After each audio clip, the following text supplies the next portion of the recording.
Pat ujungnya kana bilang bak perang yang kana reda Salam kerakan, pinang roh Aceh penuh cinta Kanun bak putra pang, bersambala samana Kanun perempuan dan lejame tuan dan gata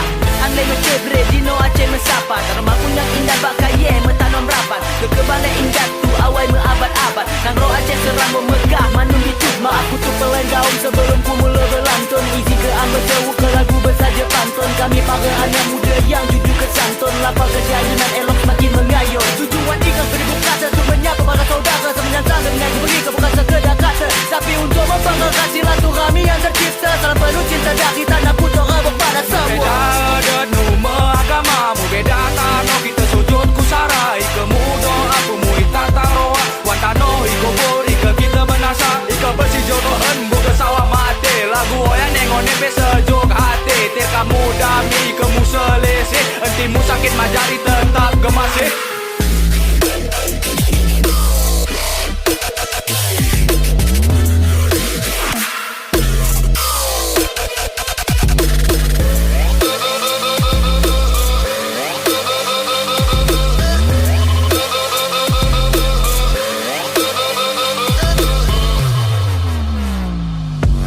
Teguh satu ucapkan salam ku saudara kereta no alas berdua. Salamku untuk dunia sebab hanya sebuah tanda betul penghormatanku. Mulia pesanku ulas seromatku penuh tanganku. Pesana cendah kita biasakan bersalaman. Baik pogis di gunung luar tengah bagas pedalang. Pogis malam penalung kita di dia ia berpapasan. Hedi mesebabnya salam dah kami tegaskan. 10 jari ku bayin babo cakal. Tanda penghormatanku mikir kaum beak ku kata nak kundau.